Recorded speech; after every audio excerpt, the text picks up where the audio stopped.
তাহলে লাস্ট অক্সিজেনের যে জায়গা, অক্সিজেন যেখানে এখন অবস্থান করছে সেটা হচ্ছে অ্যালভিওলাই। Concept clear?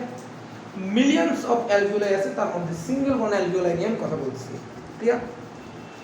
লক্ষ্য কর অ্যালভিওলাইকে আমি কিরকম করে রাখছিলাম, একটা দাগ আর তার মাঝখানে এরকম বুটলি, এই দাগটা হচ্ছে অ্যালভিওলাই ডাক্ট মানে নালিকা, আর এই বুটলিটা সেই বড়টা অ্যালভিওলাই স্যাক মানে থলিটা। Concept clear? এখন অক্সিজেনের লাস্ট অবস্থান কোথায় ছিল? অ্যালভিওলাই।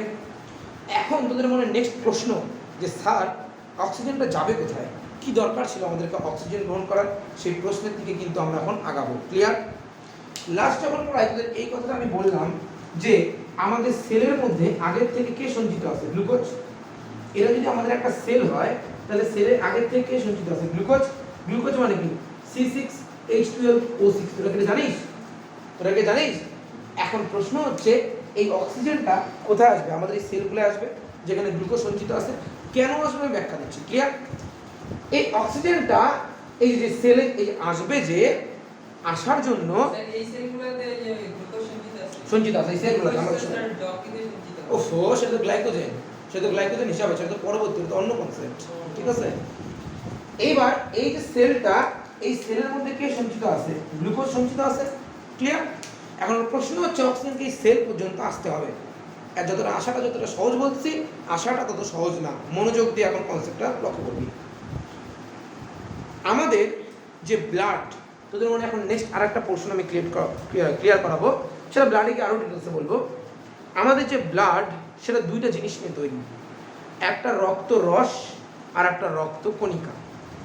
পাতি বাংলা ভাষায় যদি সিম্পল আলোচনা করি তাহলে এই ব্লাডটা অনেকটা মার বানানো চায়ের মতো।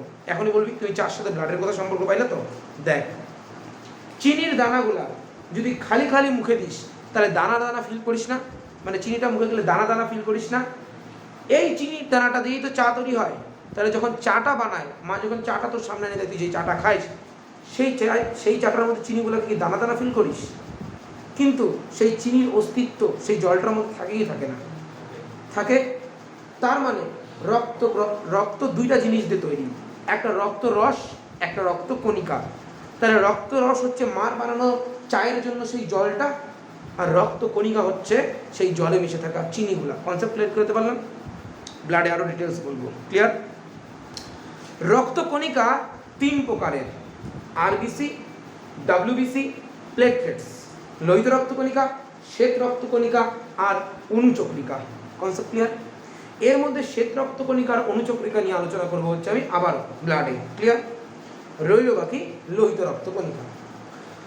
লোহিত রক্তকণিকা ঠিক গোল বলবো না, অনেকটা গোল টাইপের মতোই দেখতে, এবং এর মাঝখানটা মানে মিডিল যে পোর্শনটা, সেই মিডিল পোর্শনটা একটু বেশি স্পেস যুক্ত, ফাঁকা। এখন জিজ্ঞেস করবি কেন? যেন অক্সিজেনকে পরিবহন করতে পারে। মনোযোগ দিয়ে শুনিস, কিন্তু এখনই কিন্তু আসল স্টোরি শুরু হয়ে যাচ্ছে। এই যে আরবিসি, রেড ব্লাড কর্পাসেলস, এর রেড হওয়ার কারণ হচ্ছে হিমোগ্লোবিন। Concept clear? এর রেড হওয়ার কারণ হচ্ছে এইচবি মানে হিমোগ্লোবিন। হিমোগ্লোবিন নামক রঞ্জকের উপস্থিতি থাকায় লোহিত রক্তকণিকার রং লাল। ক্লিয়ার? এই হিমোগ্লোবিনের মধ্যে কেমিক্যালস যেটা থাকে সেটা হচ্ছে ফেরাস বা লোহা। কনসেপ্ট ক্লিয়ার না? মাথার মধ্যে আছে, এখন ডিটেলস আলোচনা করছি। কিন্তু এটার মধ্যে যেটা থাকে সেটা হচ্ছে ফেরাস বা লোহা। এই হিমোগ্লোবিনই হচ্ছে আসল গল্পে শুরু করাবে এই হিমোগ্লোবিন। ক্লিয়ার?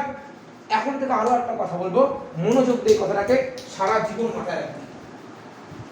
অক্সিজেন আর কার্বন ডাই অক্সাইড যদি যাত্রী হয়, শুনিস কথাটা আবার বলছি, অক্সিজেন আর কার্বন ডাই অক্সাইড যদি যাত্রী হয় আরবিসি তাহলে বাস। মনে থাকবে, অক্সিজেন আর কার্বন ডাই অক্সাইড যদি যাত্রী হয় আরবিসি তাহলে বাস। লক্ষ্য কর, এইখানে অবস্থিত যে অক্সিজেনটা, তাহলে এই ব্লাড ভেসেলসের মধ্যে রক্তরস রক্তকণিকা সব আছে, তার মধ্যে শুধুমাত্র আমি হাইলাইট করছি হচ্ছে আরবিসিকে। Concept clear? এই অক্সিজেনটা এইখানে ব্যাপন প্রক্রিয়ায়, হোয়াই আই এম সেইং ব্যাপন প্রক্রিয়ায়। কেন ব্যাপন প্রক্রিয়া? কেন? What is the definition of ব্যাপন? ব্যাপনের ডেফিনেশন কি? যে বেশি ঘনত্ব থেকে কম ঘনত্বে ছড়ায় পড়া। সেই ডিওর এক্সাম্পল দিয়ে বলছিলাম যে বেশি ঘনত্ব থেকে যখন কম ঘনত্বে ছড়ায় পড়ে তখন তাকে ব্যাপন বলে। লক্ষ্য করতো অ্যালভিওলাইয়ের মধ্যে অ্যাকর্ডিং টু অক্সিজেন এবং কার্বন ডাইঅক্সাইড যদি আমি ভাবি, অ্যালভিওলাইয়ের মধ্যে যে ম্যাক্সিমাম অ্যামাউন্ট অফ অক্সিজেন থাকে সেটা কি উচ্চ ঘনত্ব অ্যালভিওলাই থেকে নিম্ন ঘনত্ব ব্লাড ভেসেলসে যাবে। ক্লিয়ার কি না? তাহলে উচ্চ ঘনত্ব থেকে নিম্ন ঘনত্বে গেল না, তাহলে এটা ব্যাপন না। তাহলে ব্যাপন প্রক্রিয়া রক্তে গেল এক্স্যাক্টলি রক্ত, হ্যাঁ স্তরগুলো গেছে ক্রস করবে, সেটা এখন জানতে হবে না।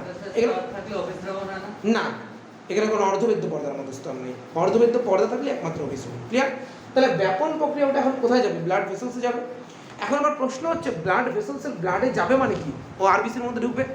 আরবিসির মধ্যে কে আছে? হিমোগ্লোবিন। অক্সিজেন হিমোগ্লোবিনের সাথে যুক্ত হয়ে অক্সি হিমোগ্লোবিন যৌগ গঠন করবে, HbO2। এটা হচ্ছে অক্সি হিমোগ্লোবিন যৌগ, এটা হচ্ছে অক্সি হিমোগ্লোবিন যৌগ। Concept clear? স্যার হিমোগ্লোবিনের সংকেত Hb, H সাফিক্স একটু নিচে দিই, পরে লিখবে গেলা, লিখতে হবে না, সব জানবি। অক্সি হিমোগ্লোবিন ক্রিয়েট করবে। Concept clear? তাহলে এখন মনে কর আমি অ্যালভিওলাই মানে ফুসফুস পড়তেছি কিন্তু, তাহলে ফুসফুসের সামনে অ্যালভিওলাই থেকে গ্যাসের এক্সচেঞ্জ হওয়ার পরে এটা কিসে পরিণত হলো? HbO2, oxy haemoglobin. এইবার রক্ত যখন গোটা শরীরে পাস করবে, এবার মনে একটা প্রশ্ন আছে না যে ফুসফুস থেকে রক্ত কিভাবে পাস করবে? আসলে ফুসফুসের সাথে মানে কার্বন ডাই অক্সাইড অক্সিজেন যে এক্সচেঞ্জ হওয়ার যে গল্প, সেটা আমি হার্টে বলবো। Concept clear? এখন আপনি জানতে পাস করবে। তাহলে যখন সারা শরীরে রক্তটা ছড়ায় পড়বে, তোরা এইটুকু জানিস তো যে রক্ত যে শুদ্ধ রক্ত যে যায় সেটা হচ্ছে ধমনী দিয়ে যায়, জানিস তো? আর দূষিত রক্ত মানে কার্বন ডাই অক্সাইড যুক্ত যেটা আসে হার্টে আবার ফিরে সেটা শিরা দিয়ে আসে, জানিস তো? তাহলে প্রশ্নটা এরকম, এখন লক্ষ্য করবে একটু ডেপথে থাকবো, ডুববই ডেপথে, কারণ এটা বুঝতেই হবে তোদেরকে। এটা হচ্ছে হার্ট। এই হার্ট নিয়ে আমার নেগেটিভ কোনো মিনিং নিস না, হার্ট এভাবেই সিম্পলি আসতে হয়। এটা হচ্ছে হার্ট। হার্ট থেকে ব্লাড কোথায় কোথায় আসে? মহাধমনী। ক্লিয়ার? মহাধমনী থেকে আসে হচ্ছে ছোট ধমনী, সরি ধমনী। ধমনী থেকে আসে হচ্ছে ছোট ধমনী। স্কিপ করলাম, এই জায়গাটা কি হয় দেখাচ্ছে একটু পরে। সেখান থেকে আসে হচ্ছে ছোট শিরা, সেখান থেকে আসে হচ্ছে শিরা, সেখান থেকে আসে হচ্ছে মহাশিরা, আর মহাশিরা থেকে কোথায় যায়? আবার হার্ট। এভাবেই তো ব্লাড সার্কুলেশনটা হয়, যদি এটা আমি পরে বলবো। এবার এক্স্যাক্টলি তো আমাদের জান এভাবেই তো হয় ব্লাড সার্কুলেশনটা। এখন তোদের মনে প্রশ্ন হচ্ছে এই যে গ্যাপটায় কি ঘটনা হয়? এই যে গ্যাপটা যেখানে করছে, এই গ্যাপে কি ঘটনা হয়? চল সেই গ্যাপের ঘটনা দেখাবো, লক্ষ্য করিস মনোযোগ দিয়ে দেখ। আমি রেড দিয়ে যেটা আঁকবো সেটা হচ্ছে ধমনীর ট্র্যাক, আর ব্লু দিয়ে যেটা আঁকবো সেটা শিরার ট্র্যাক। ক্লিয়ার? ধমনীটা আসলো, আসার পরে কি হচ্ছে? খণ্ডের কম বিভক্ত হয় না? হয়তো। আর সেম গল্প যদি আমি দেখাই, তাহলে শিরাটাও কি এরকম খণ্ডে বিভক্ত হয় না? হচ্ছে না? মাঝখানে যে জায়গাটা দেখছে এই জায়গাটা, এই জায়গাটা বলে জালক। কি বলে জায়গাটাকে? জালক। আরো সিম্পল বুঝে এখনই বুঝে যাবি কি করে সেলের সাথে কি সম্পর্ক আমি এটা দেখা যাচ্ছি। ধর এই বলটা যদি খুব রাফ সারফেস হতো, আমি হাড়টাকে ধর এরকম ঘষলাম, ধরাটাকে এরকম ঘষলাম, ছাল উঠে যেত না? টুপ টুপ টুপ টুপ এক দুই ফোঁটা রক্ত বেরোনো শুরু করতো না? আমি কি বলতাম আমার ধমনী শিরা কেটে গেছে? আমি কি বলতাম আমার ধমনী শিরা কেটে গেছে? তাহলে কি কাটছে? জালক কাটছে। Concept clear? কি কাটছে?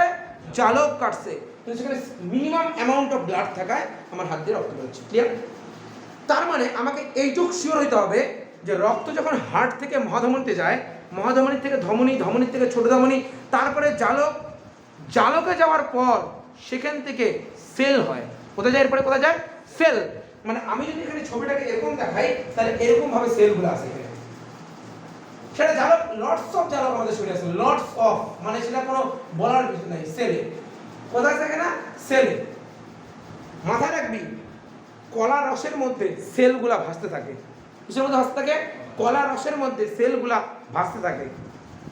নদী যদি কলা রস হয়, মনোযোগ দিবি এখন কথাটা, নদী যদি কলা রস হয় তাহলে সেখানে থাকা নৌকাগুলা সেল। Concept clear? আমাদের শরীর দিয়ে ব্যাখ্যা দিলাম। Concept clear? তার মানে এই যে এখানে যে এত ঘটনা বললাম, এই যে ব্লাডটা যে কি হলো অক্সি হিমোগ্লোবিন, মানে কি ব্লাডটা যে অক্সিজেনেটিক হইলো, সেই ব্লাডটা দেখ হার্টের কাজ কি? দূষিত রক্তটাকে পাম্প করে কি করে? ও প্রথমে কোথায় পাঠায়? ফুসফুসে। এখন কালে জামাই করে ব্যাখ্যা দিব কিভাবে, টোটাল ডিটেলস বলবো আমি। তাহলে প্রথমে কোথায় পাঠাচ্ছে? ফুসফুস। ফুসফুসে যাওয়ার পরে কি হলো? এখান থেকে আমি যে অক্সিজেনটা অ্যালভিওলায় রাখছিলাম, সেই অক্সিজেনটা এক্সচেঞ্জ হয়ে কোথায় আসলো? ব্লাড ভেসেলসে। ব্লাড ভেসেলসের কোথায়? রক্তে। রক্তের কোথায়? আরবিসিতে। আরবিসির কোথায়? হিমোগ্লোবিনে। কি যুক্ত হলো? Oxy haemoglobin. তারপরে ওটা পুনরায় আবার হার্টে ফিরে আসবে। হার্ট যখন পাম্প করবে তখন কী হবে, গোটা শরীরে ছড়ায় পড়বে না? তাহলে গোটা শরীরে যখন ছড়ায় পড়বে তখন কীভাবে ছড়াবে? প্রথমে হার্ট, তারপর মহাধমনী, তারপর ধমনী, ছোট ধমনী, জালক, সেইখান থেকে বলছি গল্পটা লক্ষ্য কর। ঠিক জালক থেকে কোথায় আসবে? কলারস, কলারস থেকে কোথায় আসবে? সেল, এই সেলে অক্সিজেন ঢুকে গেল। Concept clear? সেলে অক্সিজেন ঢুকে গেল। হিমোগ্লোবিন যদি বাস হয়, বারবার বলছি কিন্তু, হিমোগ্লোবিন যদি বাস হয়, অক্সিজেন কি ছিল? যাত্রী। বাস যাত্রীকে নামায় দিল। ক্লিয়ার? যাত্রী এবার অফিসে ঢুকছে, যাত্রী সেলে ঢুকছে, অফিসের কাজকর্ম করবে, সেলে আসার পর কাজকর্ম করবে। কি কাজকর্ম করে এখানেই কিন্তু এখন বুঝবি, মনোযোগ দিয়ে দেখ।